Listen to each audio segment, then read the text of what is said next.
Hey guys, welcome back to the channel. As you can see, we're standing in our new shop to this point, the future home. But kind of wanted to go over in this video of how we got to here and some of the challenges that we faced, some of the things that I came across in this project, building my dream shop. We're going to have a little bit of a series here. I don't know how many episodes we'll do, but just kind of wanted to take you guys along in the journey. But let's talk about how we got to where we're at right now. All right, so one of the challenges that we faced early on when planning this project, I wanted it close to home, so we have a spot here to the side of my house that was perfect for this build. It's a 24 wide, 36 long. It's going to be more than enough room for us to work in and have plenty of room. The main thing we wanted was something for the winter months. I really enjoy with my kids and stuff detailing outside when the weather's great like today, but in the winter months we struggle with daylight hours and obviously temperatures and stuff. But let's talk about in this build series, the first thing that we're gonna kind of go through is our foundation and getting everything square. And we ended up here because we've got about a 3-foot fall. So instead of us being able to pour a slab and just build on top of that, we had to pour a foundation wall, dig down, excavate down almost 6 or 8 feet here, just so they could bring the walls up and the floor inside and everything like that. So it was a big hit to our budget, but well worth it, I think, in the long run. I really like how everything's coming together. But like I said, this was not planned, but with the slope of the yard and everything like that, this was kind of how we ended up here. But we're doing 2x6 framing, which will leave us with a 10-foot tall interior ceiling. We're going to drywall everything inside, and like I said, just kind of build from there. But we're going to go over in this video of how we got everything square and how we ended up to this point. Hope you guys enjoy it. If you enjoy this type of content, please like and subscribe. And the one thing I really wanted to do with these videos is help other DIYers with their projects and some of the things that I struggled with early on, learning how to do and trying to find research on. This is a unique build as we have a 24-inch foundation wall that we built off of, and we didn't put footers or anything, or floor joists. So most of the videos that I found online, everybody had this type of wall. We're doing like floor joists and stuff. We're not doing that, so it's a little different because we got anchor bolts and all that stuff, which is not unique. But for this type of build, we couldn't really find anything that fit us exactly. So it's kind of a learning curve, but we pieced everything together, and we're going to go in this video and show you guys how we did this. So hope you enjoy it. All right, so I'm going to take off these plates here so I can kind of show you how we and where we started from. So this is our longest wall, uninterrupted. We don't have any windows or doors on this wall. And then we have our back wall. Again, no doors or windows or anything like that. So you want your longest run, and we used what's called the 3-4-5 method. So I'm going to show you how that works and how it really helped us in this process.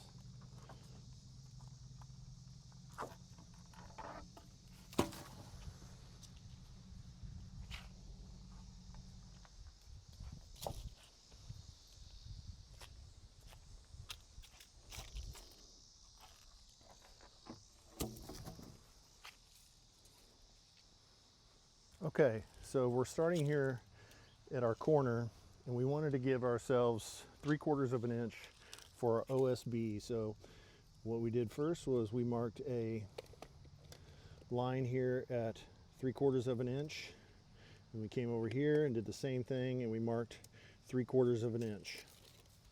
Okay, so we're going to go again. We're using the 3-4-5 method. So we need 3 times 4 is 12. So we're going to make a mark here at 12, and we're going to give ourselves 3/4 of an inch because we have 3/4 inch OSB siding sheathing. So we're going to give ourselves 3/4 of an inch here, which gives us 12 3/4. Again, so you can see here, we're making a mark at 12, and then we're going to add 3/4 to that. Okay, and again, we're using the 3-4-5 method. We are going to start from the other corner, and we're going to come down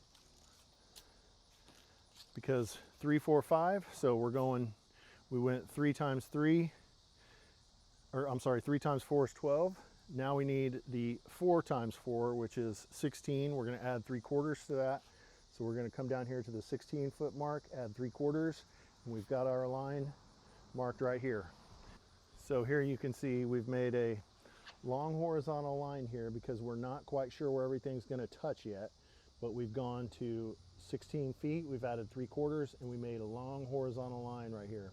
Now this was a challenge because our foundation actually just one little defect in it, and I'll show you. So this was a little bit of a challenge for me because, as you can see, everything's really pretty good here, and then for whatever reason I think their mold must have had a little bit of a dent in it, which figures it literally landed on my mark right here, kind of where I needed to be. But I was hoping when I did this that if I just kind of, you know, live and die by this rule, it'll work out. And it did, fortunately, so we're very thankful for that. But let me show you how we complete this process of the 3-4-5 method now.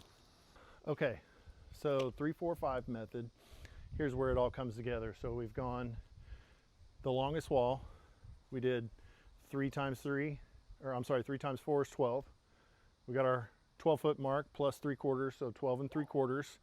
And then we have our back wall, and we needed enough room that we could go 4 times 4 and give us our 16 plus 3/4, so 16 3/4, which left us our mark right here. Remember, we made a long mark there, 16 3/4 from that corner.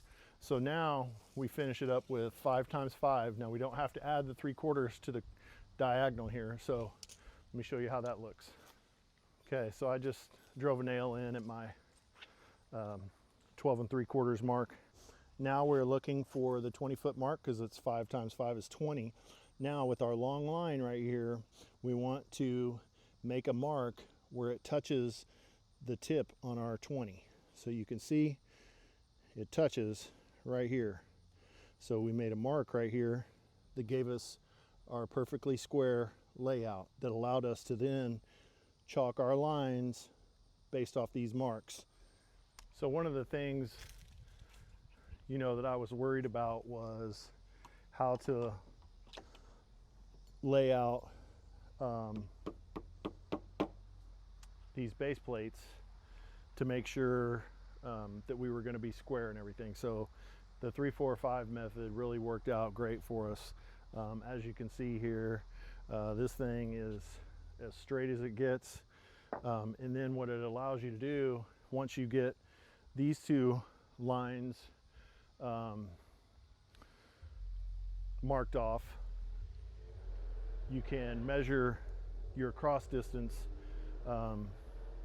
which just takes a little bit of math. You're going to subtract 3/4 of an inch here, 3/4 of an inch over there, minus your 24-foot overall finished width is what you want. But that allows you to take a measurement down here and go across and get your mark, and then you're going to do the same thing on this end, get your mark, and then you can chalk that line over there, and you know it's going to be perfectly straight, and this thing is going to be perfectly square. So I hope this helps you guys. If you have any questions, let me know in the comments or shoot us a message if you've got a project like this going on and you need some help, because this, like I said, searching around online for this specific application was a little difficult because most of the stuff that I found with foundations and anchor bolts, like I said, they had footers or, you know, floor joists and stuff that we're going to be running across here, so it's just a little bit different. But right now I'm just laying everything out, and then I'm going to show you how we're doing our anchor bolts into these bottom plates.